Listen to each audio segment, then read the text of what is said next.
Welcome to the Agentic Voice Podcast. My name is Kristen Ruiz. I'm here with Geneva, Mayne, and our special guest today is Marcia Lesser, and we are going to be exploring what it means to take up space and the implications and contributing factors that impact an energetic contraction. What happens when we contract in our energy versus expand into more space? And Marcia will kind of take us through some of that today. Awesome. Before we begin, we'll start with our first segment, What's New and What's Good. And I'm excited to share, although Kristen already knows, I had my first voice lesson in such a long time, it feels like. And so Kristen worked with me on Friday, which was really, really nice. And just gave my instrument here a little run, which I haven't had in a long time. So that felt really, really good. It always feels good to, sing in the studio and try things out. So that felt awesome. Yeah, and you sounded awesome. Oh, thank you. The resonance was fabulous. Yes. It's always surprising like how much you still have when you haven't done it in a while. Mm-hmm. Yeah. Oh my goodness. No, marinating. It's all marinating. Yes. And then yesterday I got to take a hike up in the Blue Mountains, so that was lovely too. It's really looking like fall out now with the leaves changing and everything. Yeah. So how about you, Marcia? What's new and what's good for you? Well, the first thing that comes to mind is that I'm very excited about a class I'm teaching at NYU. I'm teaching a class called, the official name is The Foundations of Performance. The name that my co-teacher and I have given it, my co-teacher is a wonderful woman by the name of Elena Shadow, who's an actress and singer. And so our name for it is Mindfulness and the Performer. And so we're combining the work that I do and the work that she does. And we're using The Artist Way as our textbook. And I know they're getting such a strong foundation at their very, very young and early age. It's quite thrilling. And it's challenging. I haven't worked with students that young before. And it's exciting and it's challenging, which I like. But I love that they're going to be on this path as humans and as performers, very integrated with each other. So that's what I'm happy about. That's amazing. And to get that information at the start of their career, there's going to be a lot of potholes that they're not going to have to hit, like a lot of the rest of us had to learn on the way. So this is amazing. This is wonderful. Yeah. Yeah. So for me, what's good and what's new is I heard about this thing called balance. I heard that it exists in the world. I've never personally seen it, but I've decided recently that I'm going to pursue it a little bit more intentionally. And so this week, one of the things that's new and good is the idea of really enjoying good work. We're really excited about what's going on in the studio. We've got singers that are achieving levels that they haven't achieved before. So we're celebrating that. But I'm doing also a better job of saying, now it's time for me to go feed my soul, to go be in nature with the changing colors. I live here outside of the city in Connecticut, and the colors are phenomenal right now. So took a walk at a reservoir, going out and looking at a lake, and just having the intentionality of saying, this is the time that I work and this is the time that I live in my own juices, like really soak up the people and the energies and nature around me. And so that's what's new and good, is a new level of intentionality. And based on how it's going, I would like to keep going. That's good. Yeah. Oh, it just feels like good living. Yeah. Yes. Awesome. Wonderful. All right, so let's move into our first segment, which is Experience, Strength, and Hope. And I'm going to have our guest, Marcia, kind of introduce yourself and tell us about your work and highlight how you got involved with being a somatic practitioner and why. Okay, that's a big question.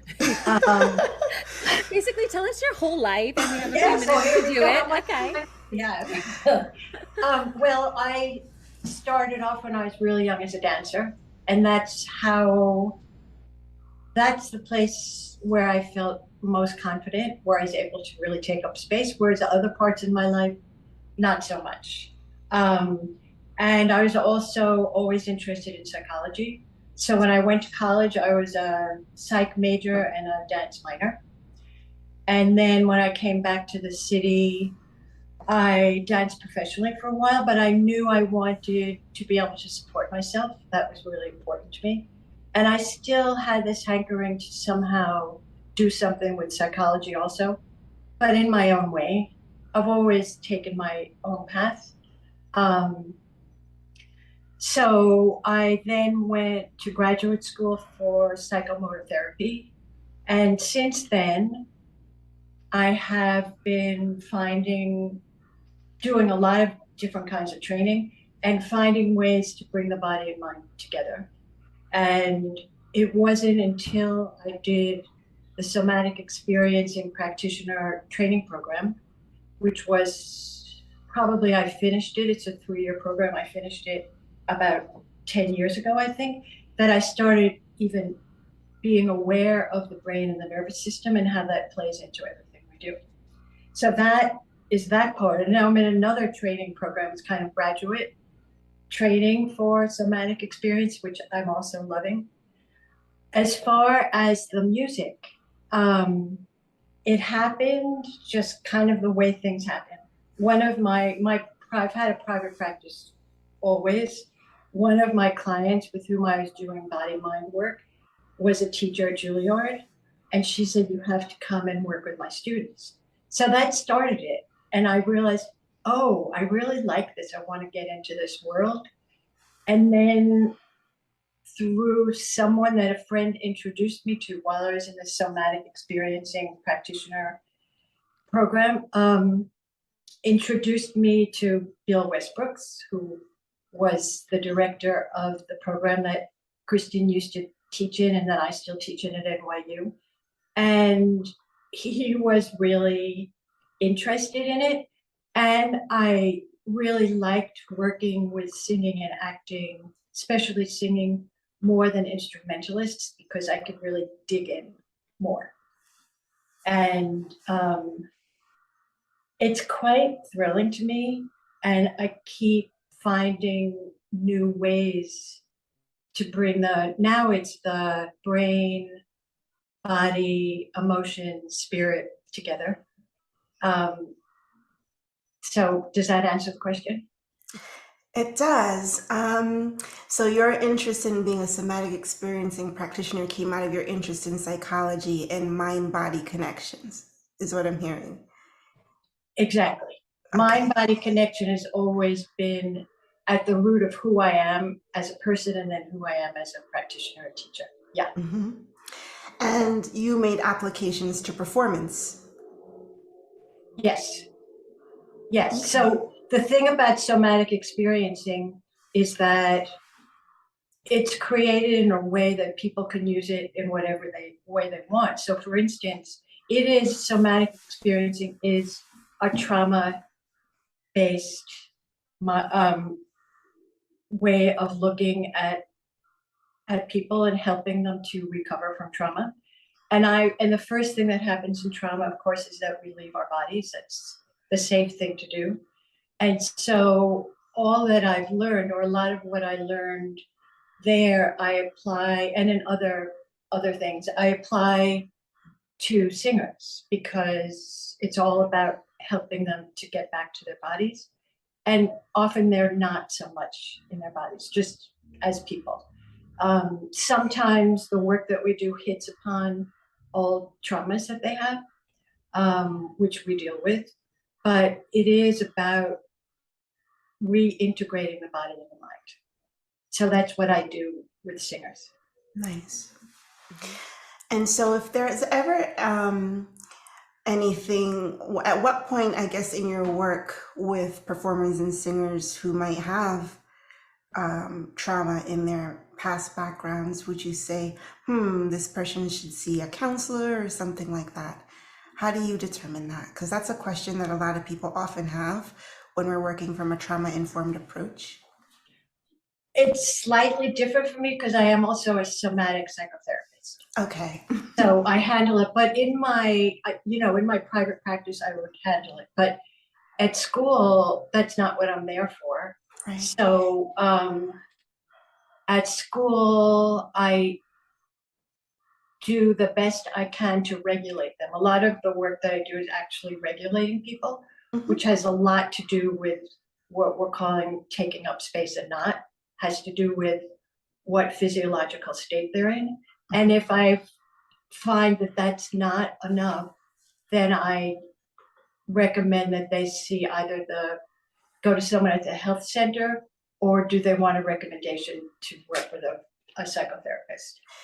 Yeah, this was one of the questions. I recently did a workshop at Pan American Vocology Association, and there were a lot of vocal pedagogues at the university level who, are experiencing a lot of anxiety in the studio and some mental health, and not sure when is the time to make that referral. So you're saying that if they're outside of the work that you would do to help the person regulate, if they are unable to kind of find some kind of emotional regulation, then that would be a good time to say, maybe you should see someone?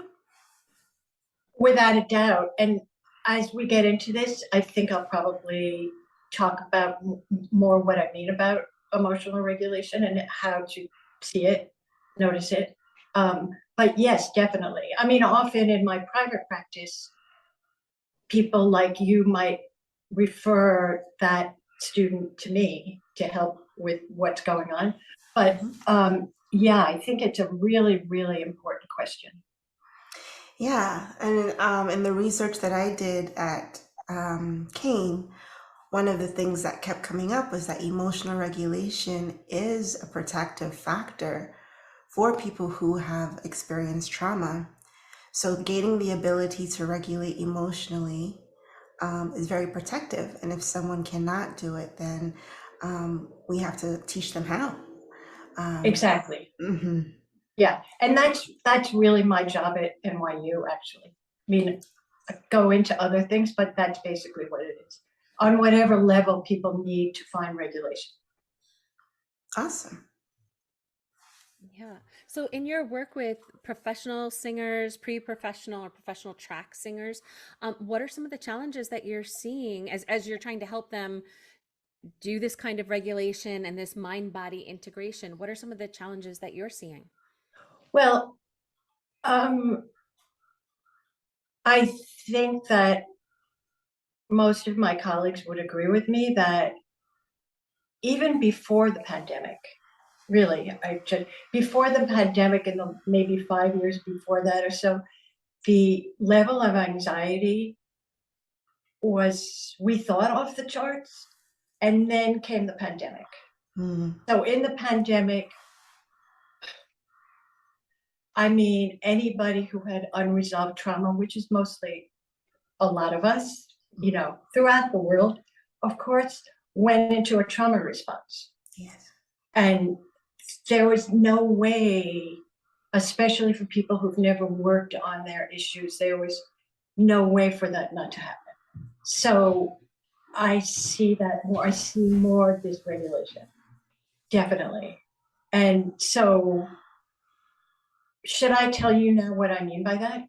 I was just going to ask you, when you're talking about emotional regulation, how does that tie into taking up more space, and what is it to take up space or not to?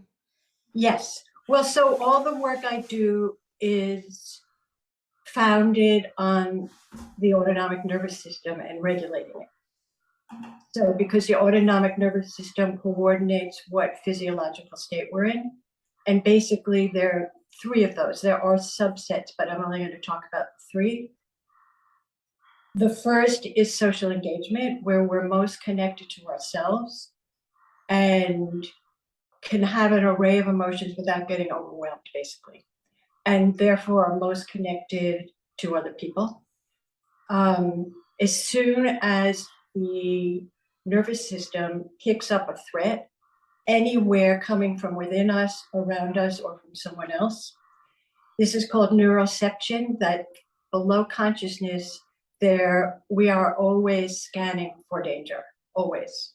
But as soon as something happens that might be dangerous, our nervous system starts to take us into either fight or flight, which is mobilization, or freeze, which is the beginning of shutdown and collapse. And so there are two branches for the autonomic nervous system: the sympathetic and the parasympathetic. The sympathetic is any kind of activation. Now, as I'm talking to you, most people can't see this, but my hands and my arms are moving. I'm activated, and I'm also regulated because my body, I feel pretty settled in my body as well. Those two things are happening at the same time. So that's a good thing. That's good. That's social engagement. So after that, the parasympathetic, so it's sympathetic and parasympathetic. The parasympathetic has two pathways that are coordinated by the vagus nerve. The first one there, I know you all like the vagus nerve. This might be a little bit of a different take on this. It's based on the polyvagal theory, and which is, I think, really fascinating. So the parasympathetic has we're in either ventral vagal, which is from the lower brain or the reptilian brain up through the head, through the eyes, ears, larynx, and heart, is expanded. And we want to reach out, we want to have connection, we want to be engaged with people. That's when that's the place of expansion. Everything looks bright, literally bright, and our eyesight actually changes from social engagement to the other autonomic states, which I'll talk about in a second. So we're either in ventral vagal, which is social engagement, and that's expansion, or we start to go into, when the threat comes, we start to go into either fight or flight, which is mobilization, or we go into dorsal vagal, which is the beginning of shutdown. So that's disassociation. Dissociation, that's collapse, that's real unsafety. I have to really contract in order to be safe. Basically, as it continues, the contraction continues. If the person could be in a ball, they would feel the safest. So that's the root of not being able to take up space, is being in this threat response, being in dorsal vagal. When people when we're working together, when they go from dorsal vagal into social engagement, and I'll talk later about ways to do that, their eyesight literally changes. The colors on the walls look brighter. They, of course, notice things that they haven't noticed before, and they can see me actually more clearly. And I'm not talking about 20/20 vision, but then often when people are in a threat response, their eyesight is quite foggy. So I may be looking at you, but you're foggy around the borders, or I see your face, I don't see your body, that kind of stuff. That all changes because part of the nerves that go with the vagus, when it's in ventral, there are 4 fibers that go into the eyes, the eyelids, so it actually opens everything up. So here's the thing about performing, that all this wonderful research on what communication is about, what really happens when we're really communicating with people.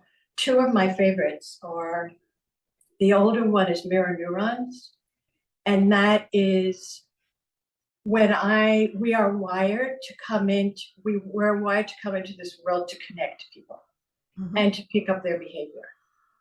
And so that means, if I was to pick up a glass of water and you were looking at it, I wouldn't even have to put it to my mouth, but if I had the intention of drinking it, you might start swallowing or want some water. That's the behavior. Has to be intentional. If I was to pick up the water glass and just kind of wave it around, nothing would happen. Your mirror neurons would not be interested. But more importantly, if I am sad and my sadness is embodied, and embodiment only comes when we're in this place of social engagement. When I'm embodied, if I talk to you about my sadness or I sing to you, your mirror neurons are going to get it right away. And that's what happens on the journey. And the latest study is entrainment or neural entrainment or coupling. And this is, I find pretty fascinating. So the scientists want to find out again what really happened in the brain during communication. So they took an actor, they recorded his reading a story in a very embodied way, but they recorded just the sound. They didn't want to have gestures or facial expressions or anything. Okay, so then they took what they called a bunch of listeners and they put them in MRI machines and first just measured their brain wave patterns. And they, of course, were all different. And then they listened to the story and all of their brain waves actually synced up. This is, when I was younger, we used to say we're on the same wavelength. It actually is true. So that's really what happens in deep communication, that two brains become one, was actually what they say about that. Yeah, so in order for that to happen, though, the reader, the performer, but the performer has to be embodied, otherwise none of this is going to happen. The audience might think, wow, she has a beautiful voice, but they will not be involved. And so that involvement again comes from fullness. Feeling fullness comes from being able to really feel your body, like toes, legs, everything, including your face, being able to just kind of be online with all of that stuff. It comes from finding an internal landing place. This is one of the first things I teach to people. One is the body scan, to really find their bodies, because often people can't, just sitting in a chair, they can't, to find their bodies. And then finding an internal landing place. This is a tool that's used a lot in somatic experiencing and other body therapy. A place inside of you that's a place where you can find steadiness. So no matter what's happening outside, you know that that's there. By I mean that your brain and nervous system know that is there. I often teach performers to find their pelvic bowl, because that really is our center of gravity, and that's where support comes from. And to find that is quite something, because that immediately connects us to the inside. I just said a lot, so you may have questions or whatever. So what I'm hearing is that if a singer is in social engagement, it is then their neurons are intentional and are going to light up the neurons of the singer, their castmates, the audience, and that there's this idea that there's going to be an in sync kind of wavelength happening. It's the mirror neurons of the people that are watching. Yes. Okay. Their mirror neurons light up when the singer is embodied. Right. And this makes sense. So a singer's goal is to express and is to get to that state. So how would we recognize when a singer is not in that socially engaged place? Yes. And not lighting up, the mirror neurons of those around them? Yes. Well, okay. So there are a number of things that I look at. One is their arms.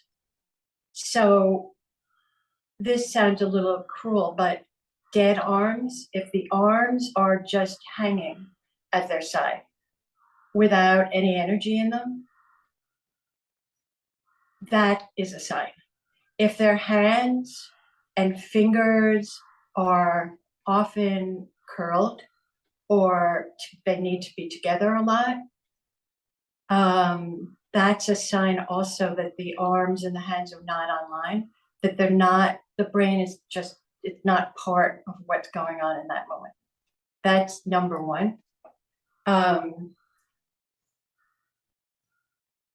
Number two is really looking at their eyes, because I bet you recognize this already, that often the eyes kind of look like they're all the way back in the head and there's not any energy coming out of them.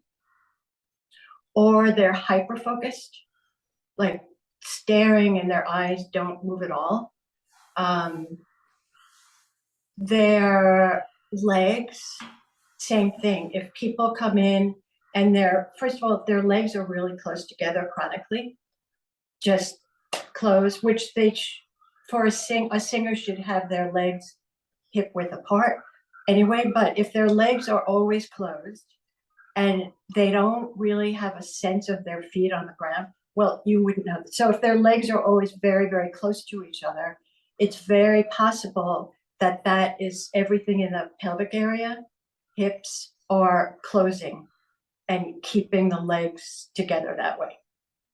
So I think I'm beginning to understand what you mean by contracted. So you're saying the body language is very closed body language. It's not open and interactive. It's more closed off.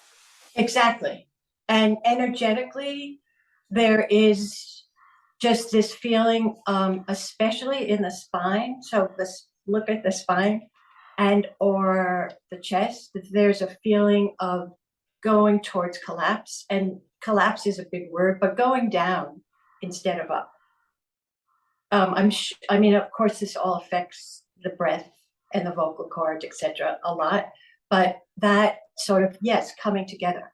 What happens in regulation, social engagement, there's a flow from the brain to the body and back from the body to the brain, and different emotional states, which causes the threat responses. These different emotional states affect the flow. So that means it affects how the flow between the cells, it affects the flow of waste, it affects the flow of chemicals through the body, through connective tissue.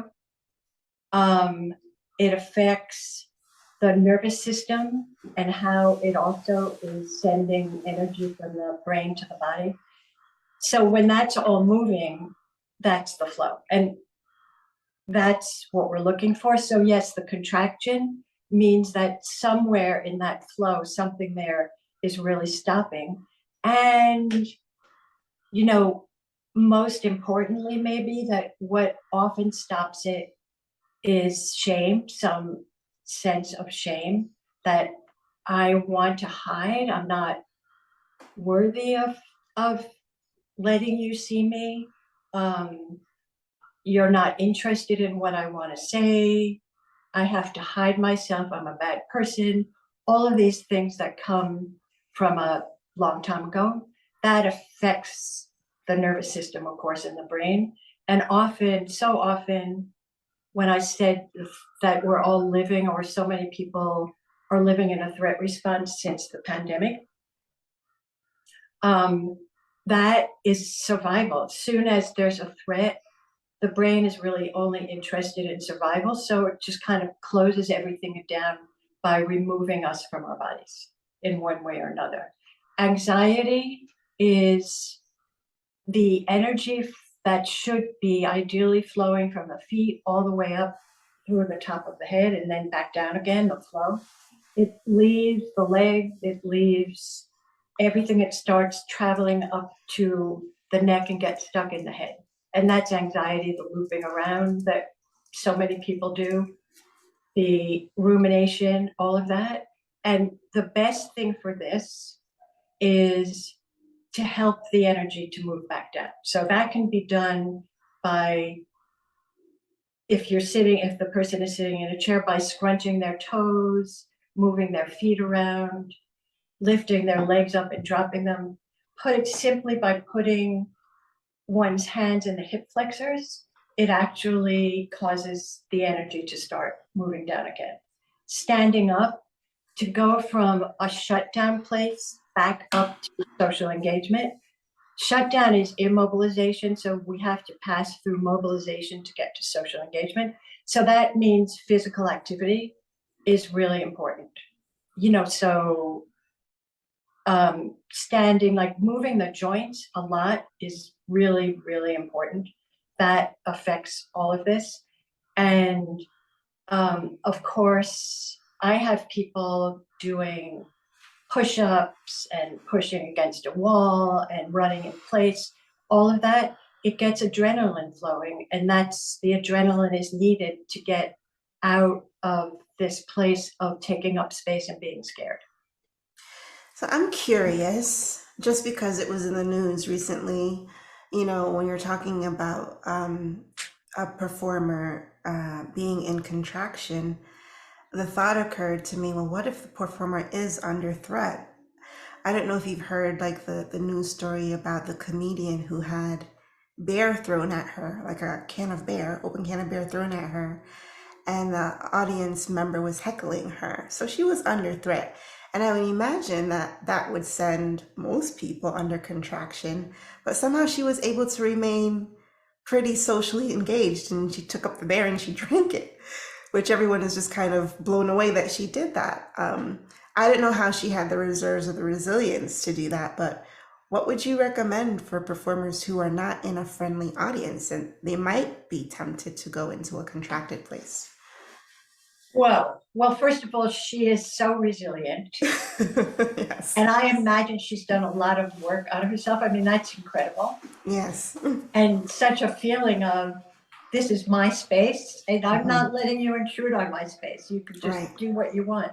And a performer, that's a really hard question. Okay, I would imagine. Yeah, I mean, it's a hard question in the moment. First thing that occurs to me is to turn your back on the audience for a moment and gather yourself by finding this landing place, finding a place of safety, which I definitely want to talk about, finding yourself, and then turning around and basically saying, no, this is not happening. I kind of like that. Just taking a moment to And I think I saw her do that when she went to go pick up the can of beer. It's like she kind of turned, she picked it up, and then she just drank it. Like you can see that she had a moment where she was just like, what am I gonna do? Yeah. Wow, she is something. Yes. Wow. I want to make sure I say her name. I just Googled it, and it was Ariel Elias. That was her name. Yes. I want to say about safety, this I make sure that I don't forget to talk about this. Imagining either a person or an animal or a higher power or a fictional character, some entity with whom you feel safe. And this really, really, really works. And practicing this a lot. So, for instance, I ask people, if it's a person, I often ask them to imagine, and the imagination, this has to be done with great focus. Because then if you focus that way to the brain, it's pretty much the same as having the person there. So if it's a person, have the person stand behind you and put their hands, maybe one around right between your shoulder blades, either on your body or a little bit off so you can still feel the energy. The other one around your lower back, and feel that support. And so they feel that support. And then I ask them to put one hand on their heart chakra and the other hand above their belly button, which is the large intestine, which large intestine helps to send energy throughout the body. Feel that support of their hands. And then if they've learned about the pelvic bowl or wherever that inner landing place is to find all of that, and then just stay there for at least a couple of minutes and let their nervous system take in this place of safety. And then, and do that a lot. And then when they walk onto the stage, first of all, before getting up, they should have the tools, hopefully, to be in social engagement. Get up to the stage and they take this person or whatever it is that they feel safe with and literally feel the presence there. And that really, really helps. There is this podcast that I follow. This guy is Andrew Huberman is his name. He's a neuroscientist at Stanford. He has a great podcast. And someone asked him what he does when he's speaking before a large audience, which he now does a lot. And I was really surprised because this guy is really higher brain. You know, he's like, so I was really surprised that he said, when I'm backstage, my friends really mean a lot to me, he said. I surround myself with my friends in his imagination. And that's what does it. And I have countless stories like this of students and clients who've done this, and it really helps. And then with this support, it's okay to expand because the brain is getting a message of safety. And as soon as that comes online, we're good. And then the last step is that the performer then can really step into the nervous system of the character. That could be for another time, but that's really important. Okay. Yeah. That makes sense? Does that answer your question? Kind of? Mm-hmm. Yeah, this is a different way of understanding embodiment from how I understood it, I think. And I'm not sure if I understood it correctly the first time. How did you? Well, so like when it comes to trauma work, there's so much research about how, it changes your physiological responses to pathological responses, can affect your tissue and your organs, your nervous system, all of this. So when I thought of embodied, I thought about, the trauma becoming embodied and changing the way your body functions. But you're kind of talking about the healing process with embodiment, yes? Mm-hmm. Yes, but I don't think that what you're talking about is not also true, because the trauma does cause this dysregulation that you just described. Yes. And so the beginning of from the way I look at things, at the beginning of healing that is coming back to the body. Right. And all of those states that I mentioned in the threat response states, they all have, all of those things can be that you just mentioned are parts of that, parts of either field. Yeah. So I maybe this is just the next part of it. Yeah.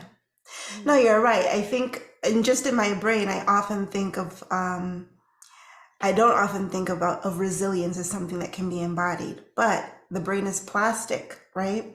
So yes, the trauma is something that has lasting effects, but resilience, because of the plasticity of the brain, can also be embodied. And I think that's a message we don't often hear enough, maybe. I think definitely. And I think the thing is that the trauma, when it's resolved, it's not as if we don't remember it. It's part of our legacy of who we are, but it doesn't affect us physiologically anymore. So, I mean, I might get sad or angry or something, but when I think about it, but not in a place in a way that's really activating, that's going to send me into fight or flight or freeze. It's just, okay. And then the resilience, if I feel myself being pulled into that, what's called a trauma vortex, then I have the tools and the resilience to find my way back into regulation. Yeah. I have to say that I think um, the pandemic and probably doing something as stressful as a doctorate during the pandemic Oh yeah. really showed me how much I have to work on this for myself, because, there's nothing like a challenge or a stressor to kind of show you, where you still need to heal, recover. And It shifts the camera angle. oh It's my not the shadow goodness, anymore. Yes. it wasn't like Yeah. your normal everyday stressor. This was like a big thing. And Uh, I compounded it with like doing a doctorate. So, yeah. oh yeah. Oh, absolutely. I had to continue teaching, which of course we went to remote and working with my clients. Hmm. And in order to do that, 'cause it's such unusual that everyone is being affected by exactly the same thing. Right. In order to do that and to not be pulled into my trauma responses, Hmm. I had to really up the meditation that I do and all Yes. these things that I do for myself in order to be able to be there for other people. Hmm. Doing a doctorate, yes. Hmm. During that, Yeah. wow, because you had to keep pushing yourself. All right. And Yeah. it taxed my time. So, like, the challenge was it taxed my time. And the things that I would typically do just for well being and resilience, like my voice lessons with Kristen, it was really contracted. So, like, I did the lessons, but I didn't have the time for the personal rehearsals or, just thinking about the music and reflecting. And like the things that I would typically do, for my own self-regulation, the time that I had for it was a lot smaller. So I think of it as a miracle, really. I did have really good social support from people in my Well, life, which that is, makes a huge difference. yes. Of course. About that a But, lot. Social mhm. support. And of course, speaking about contraction, the fact that we were terrified to go outside. I mean, when I think back, whoa. But you have to stay in your house and be small and not see anybody social. Whoa. Yeah. And it was particularly challenging in New York because, so Yes, many it people was. in a small space and, for public health and safety, we literally could not go out into doing the things that people would normally do. No more coffee shops or bars or theater or, anything. Yeah. I was lucky. I live almost on Riverside Drive, which is right by the Hudson River. Yep. So I went out and walked by the river all Yeah. the time. That felt safe enough to do. And I think it kind of saved me. But yeah, so that's obviously contraction Yes. to its nth degree. Yeah. Really. Yeah. I remember I was living, in Bronxville, Yonkers at that time. And the places that I normally went to go hike, which is, a regular practice for me and my family, all of a sudden was just saturated. People were coming from Connecticut and New Jersey and the city and West to go walk in those places. And like, there's just so many people in this area, So all of the beautiful neighbors. Yeah. So all of the beautiful spaces, the beautiful outdoor spaces that were once upon a time quiet and, restful were suddenly congested. It was just a otherworldly experiences, really. It was otherworldly going through that in New York. Oh, yes. So you couldn't find safety in the places that you needed. Yeah.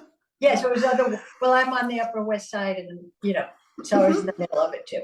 Yes.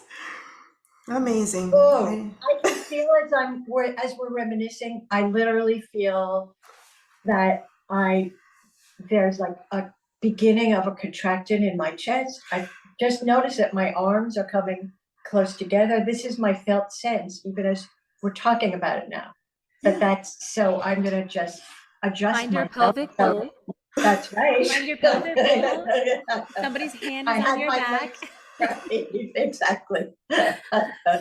Marcia, as you're talking, there's two things that are really hitting me hard, because when you're talking about these performers, like, to me, this is not abstract. Like, I have faces of people who are going through this. I have been that person. Like, so it's a very personal thing, because it's the heart passion of my work is to help singers free their voice so they can use it the way they want to use it. So when you're talking about this stuff, it feels very personal to me. And the one thing that strikes me is how you're using, like, when there's like that deregulation and there's physiological shifts that happen, because singers will talk about, and we've talked about this on the podcast, like I know how to sing this song, I did it, I was in that room doing it, and then when they get disconnected from their bodies, it's like not showing up, this instrument that they know so intimately.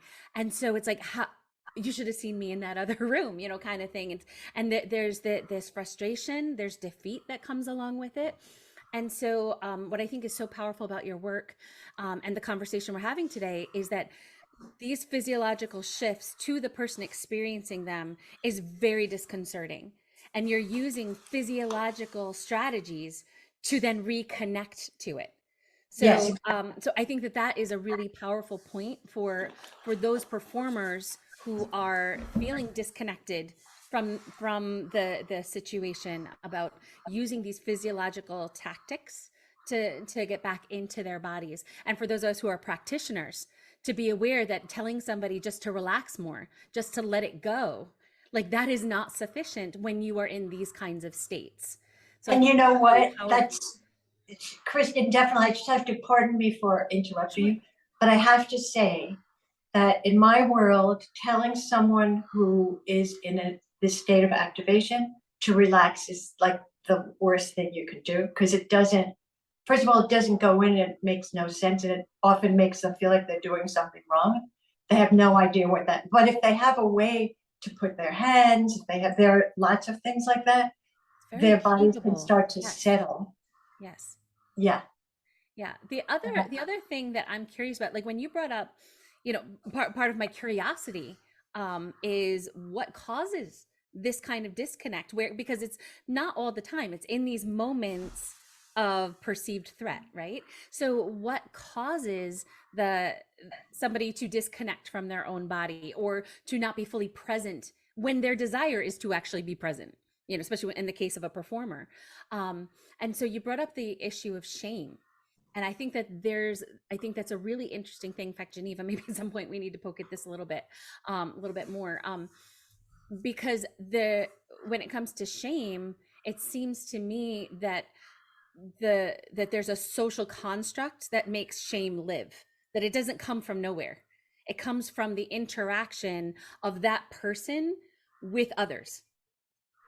And I just wanted to add to that thought, a lot of the things that we can do to cope with trauma, if we don't have healthy responses or healthy coping strategies, can be considered shameful, or can bring us more shame, which is challenging for people. So, sometimes people turn to pleasure seeking, substance abuse, unhealthy behaviors, and those things, some of those behaviors can add to that feeling of shame, compounding the trauma. So yeah, what do we do with that shame? Well, the one thing I wanted to kind of just poke at a little bit is the idea that our experiences, the way we make sense of the world around us, the meaning making, I mean, because that's really what we are. We're meaning making machines. We're always trying to make sense of something. And when you're dealing with shame, it means that you're making sense of yourself in some kind of negative light. There's some kind of Mhm. negative programming going on, right? Mhm. So I work with, I train trainers a lot. And so one of the things that we look at is this idea of socio-cultural theory, that idea that our interactions, like our inner world with the outer world, and then the individual in interaction with the collective, like that impacts our development, our behavior, and as we're seeing today, even our physiological behavior, not our conscious actions, but even the physiological shifts. And for Yeah. those of us who are practitioners and clinicians, and we have human beings in our care, I think one of the things that we need to pay attention to is creating settings where there is safety, Yeah. where I think that this idea of the role of inner and external speech, the things that we have going on, a lot of this is socially created. So creating learning environments that are healthy for, you know, uh, building positive perception, where to put attention, memory, language, the feeling of play, somatic work.